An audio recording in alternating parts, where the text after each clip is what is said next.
siang, apa kabar anak-anakku sekalian? Salam sehat. Saat ini saya berada tepat di bengkel teknik konstruksi dan properti. Tapi perlu anak-anakku sekalian ketahui bahwa mulai tahun ajaran 2021-2022 ini, Kementerian Pendidikan melalui Direktorat Pendidikan Menengah dan Kejuruan sudah mengeluarkan spektrum keahlian yang baru, sehingga ke depan anak-anakku sekalian jurusan ini berubah menjadi teknik konstruksi dan perumahan. Nah, apa saja yang ada di dalam bengkel ini? Mari kita sama-sama melihatnya.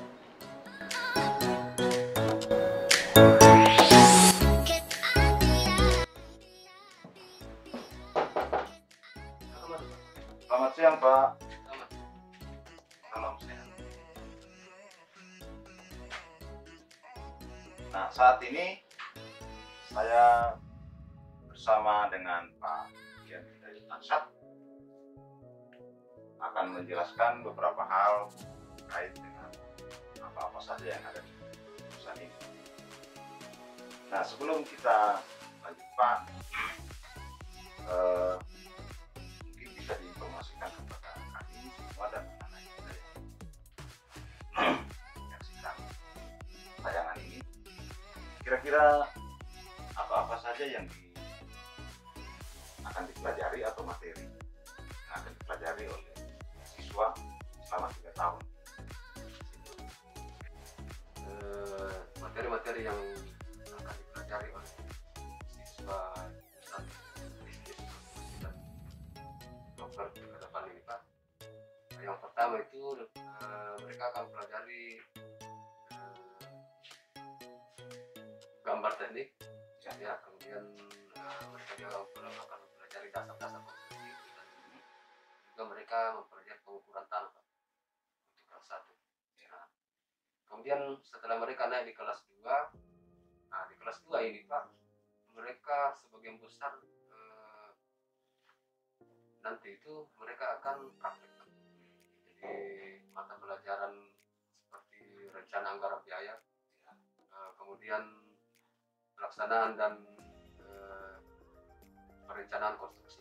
Nah, kemudian setelah mereka naik di kelas 3, di semester 5 itu, Pak, mereka akan praktek kerja industri selama 2 bulan, akan ada yang 3 bulan.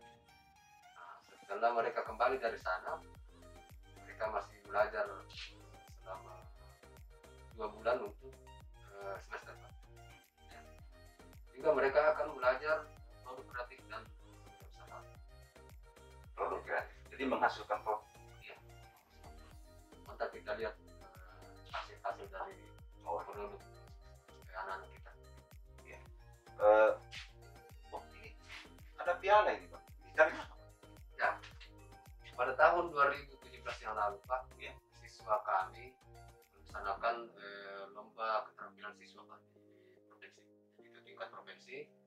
Nah, kebetulan siswa kami pada saat itu mendapatkan juara ketiga, Pak, di bidang lomba wall and floor tiling, yaitu pemasangan lantai keramik, kemudian pemasangan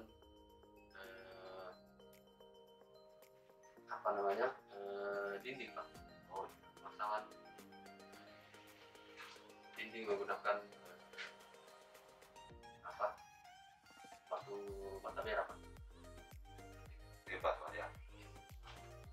Untuk menghasilkan tamatan yang berkualitas tentu dibutuhkan peralatan, fasilitas. Apa saja kira-kira yang dimiliki jurusan ini? Jadi di bengkel konstruksi dan properti, Pak, kami memiliki 3 bengkel, Pak. Ada bengkel konstruksi batu yang di bawah ini, kemudian ada juga konstruksi kayu, kemudian ada bengkel ukur tanah, kemudian ada lab komputer, Pak. Ya. Jadi Mungkin bisa kita sebelum kita ke sana, Pak, ya, ke bengkel, bisa kita menggunakan dulu pakai APD ya? APD.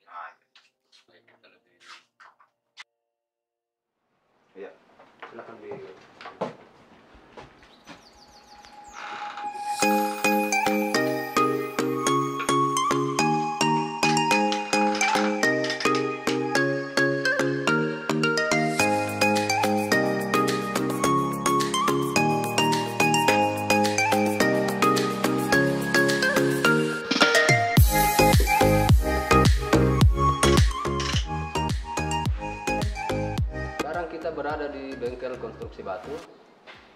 Nah, ini salah satu hasil dari praktek kerja anak-anak Iya.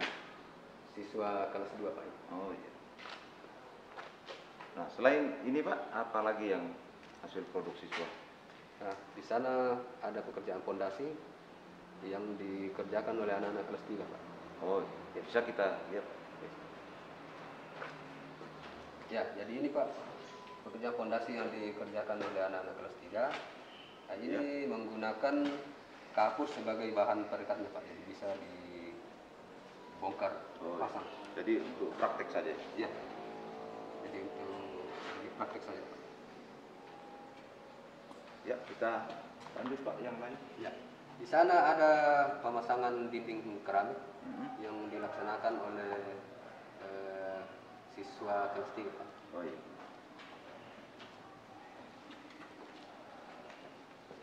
Jadi ini Pak, Mhm. hasil praktek dari pekerjaan pemasangan dinding keramik Pak. Oh iya. Tegel dinding ya. Ya. Jadi ini dikerjakan oleh anak kelas 3. Pasti. Jadi setelah keluar dari sini mereka sudah terampil Pak ya? Ya, Oh, mereka ya sudah bisa lah Pak untuk pemasangan lantai keramik dan iya, iya. ini keramik. Ya. Kalau ini Pak, ruang alat dari bengkel konstruksi batu. Iya, iya. Ya, jadi khusus untuk pekerjaan konstruksi batu di sini peralatan Pak. Oh, alat-alatnya ya Pak. Ya.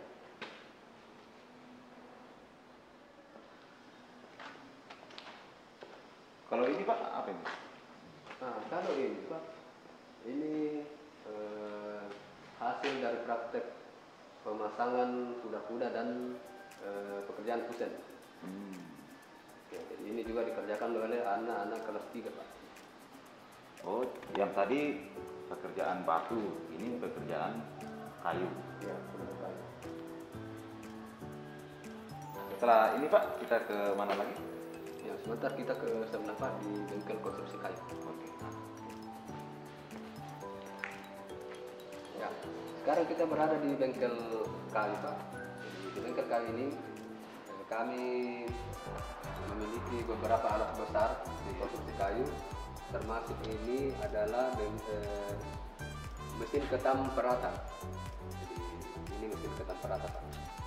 Nah, kemudian kalau ini Pak, ini mesin ketam penebal. Oh, penebal. Ya, jadi papan yang akan kita samakan ketebalannya itu dimasukkan di sini. Iya, iya. Selain itu di bengkel konstruksi kayu mesin apa lagi Pak? Ya, di sana ada mesin pemotong. Oh iya. Ini mesin. Ya, kalau ini mesin pemotong Pak. Oh, Mesin pemotong, jadi balok atau papan yang akan kita potong jadi dimasukkan di sini Pak. jadi bisa cepat Iya. pekerjaannya. Ada lagi yang lain Pak? Ini salah satu hasil dari praktek siswa sebuah lemari Pak. Oh iya.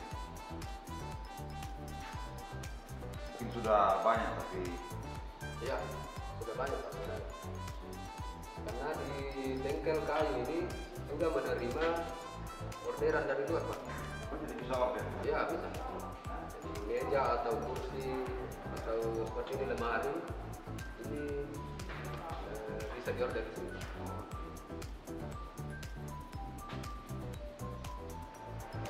Di samping bengkel konstruksi batu Pak, konstruksi kayu, kami juga memiliki alat-alat ukur tanah. Ya. Contohnya seperti ini namanya water pass Pak. Water pass. Water pass. Ini gunanya untuk apa? gunanya ini untuk mengukur sudut secara mendatar, Pak. Ya. Jadi tidak bisa vertikal. Oh iya. Kalau ini Pak, ini namanya teodolit. Teodolit. Teodolit, Pak. Ya. Ini gunanya untuk sama beda yang tadi.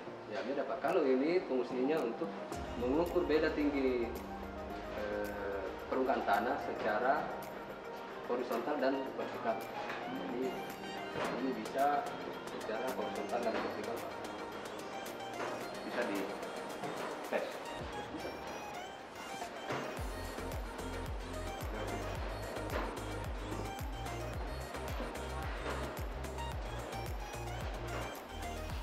Kalau ini Pak, alat apa ini? Kalau ini Pak, ini namanya total station. Total station. Ya. Jadi ini sudah otomatis. Ini fungsinya untuk mengukur jarak dan sudut, Pak. Ya. Ini sudah digital juga.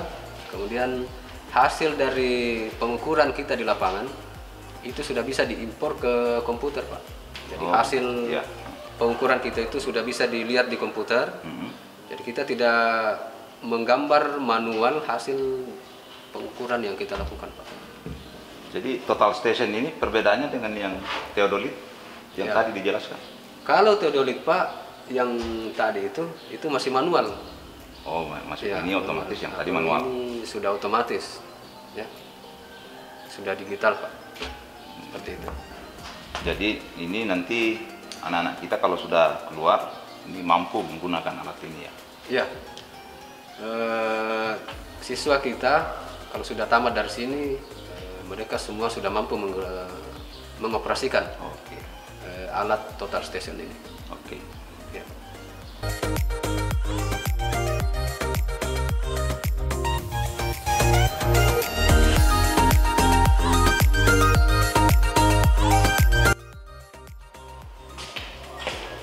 Nah, kalau ini ruangan apa Pak? Kalau ini Pak, ruang alat ukur tanah, Pak. Ya, yang tadi saya jelaskan di atas. Di sini kita simpan ruang alat-alat seperti teodolit, total yang tadi ya? Iya, alat-alat ukur tanah. Semua kita simpan di sini, Pak. Oke. Ini ada beberapa komputer Pak. Digunakan untuk apa? Kalau ini Pak, ini digunakan untuk belajar estimasi biaya atau rencana anggaran biaya. Jadi siswa kelas 2 nah, itu belajar di sini Pak. Ya, jadi mereka menggunakan Microsoft Excel untuk menghitung rencana anggaran biaya di sini Pak. Jadi di samping mereka menghitung manual, mereka juga mengaplikasikan ke dalam komputer. Seperti itu Pak. Jadi khusus digunakan oleh siswa-siswa di jurusan ini? Iya. Oh, luar biasa. Jadi jurusan teknik konstruksi dan perumahan ini mereka juga menggunakan komputer. Ya, luar biasa. Ya.